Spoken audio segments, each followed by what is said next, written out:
Hello friends, welcome to my YouTube channel.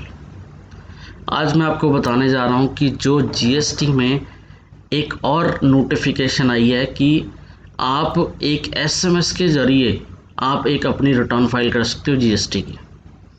But provided अगर आपकी नील return है तो ही आप फाइल कर सकते हो, अदरवाइज़ नहीं कर सकते। तो ये बेनिफिट कौन कौन उठा सकते हैं, तो ये यहाँ पे कंडीशंस लिखी हुई हैं। तो टैक्स पेयर ने अगर नील रिटर्न फाइल करनी है, कोई बिजनेस नहीं किया, तो उस केस में 3B नील फाइल कर सकता है जीएसटी पोर्टल से। नील फाइल करने के लिए रजिस्टर्ड होना चाहिए, नॉर्मल टैक्स पेयर या कैजुअल टैक्स पेयर या सेज यूनिट या सेज डेवलपर के लिए आपके पास जीएसटी नंबर होना चाहिए और आपका फ़ोन नंबर अपडेट होना चाहिए। उसके बाद नेक्स्ट है, कोई आपकी टैक्स लायबिलिटी नहीं होनी चाहिए। अगर आपकी टैक्स लायबिलिटी है तो उस केस में सिंपल मैसेज के ज़रिए आप रिटर्न नहीं फाइल कर सकते, और सारी की सारी पिछले मंथ की रिटर्न फाइल होनी चाहिए।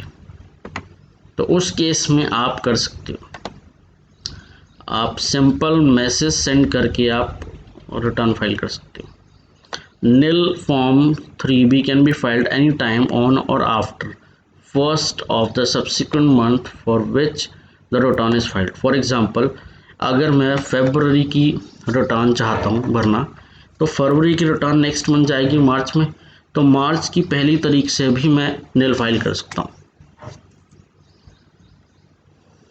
उसके बाद कह रहा nil form 3B for the tax payer must be file if tax payer की कोई भी आउटवर्ड सप्लाई नहीं है। जो हम रिटर्न में जाते हैं तो उसमें टैब बने हुए हैं, टैब अगर आपके सारे नील हैं तो उस केस में आप फाइल कर सकते हो। अगर आपका कोई रिवर्स चार्ज की लायबिलिटी नहीं है, इनपुट टैक्स क्रेडिट नहीं है, तो उस केस में आप रिटर्न फाइल कर सकते हो और कोई लायबिलिटी भी नहीं होनी चाहिए। जो भी ऑथराइज रिप्रेजेंटेटिव है आपके जीएसटी पोर्टल के अंदर, प्राइमरी जो भी है, तो उनका नंबर अपडेट होगा, उस नंबर के थ्रू आप फाइल कर सकते हो जीएसटी नील। अगर एक से ज़्यादा ऑथराइज्ड रिप्रेजेंटेटिव हैं और दोनों ऑथराइज्ड रिप्रेजेंटेटिव के आपने सेम मोबाइल नंबर डालना है, तो उस केस में आप नहीं कर सकते, ये फैसिलिटी अवेलेबल नहीं होगी। आपको अपडेट करना पड़ेगा एक नंबर, और authorise person, primary authorise person bifurcate करना पड़ेगा, तो उस केस में आप फाइल कर सकते हो प्राइमरी ऑथराइज सिग्नेटरी। इस फैसिलिटी को आपने अवेल करना। तो इसके बाद आता है कि हम कैसे इसे अवेल करेंगे।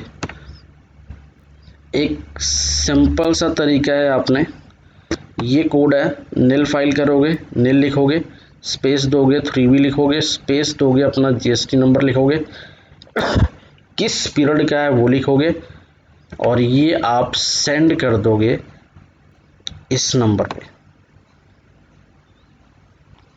इसके एग्जांपल दिया हुआ देखो, अगर नील फाइल करनी है, nil space 3B space GST number और स्पेस पीरियड, ये आप सेंड कर दोगे 1449 में। तो एक आपको मैसेज आ जाएगा कि कंफर्मेशन मैसेज होता है कि आपकी सक्सेसफुली फाइल्ड हो चुकी है, और ये ARN नंबर आ जाएगा आपको, आप ट्रैक कर सकते हो। ट्रैक करने के लिए आपने सर्विसेज के अंदर जाना है, रिटर्न और ट्रैक रिटर्न स्टेटस, इसके बेसिस पे आप फाइल कर सकते हो। अगर आपको कोई प्रॉब्लम आ रही है तो उस केस में आप हेल्प लिख के, हेल्प स्पेस 3B करके आप फाइल कर सकते हो नील।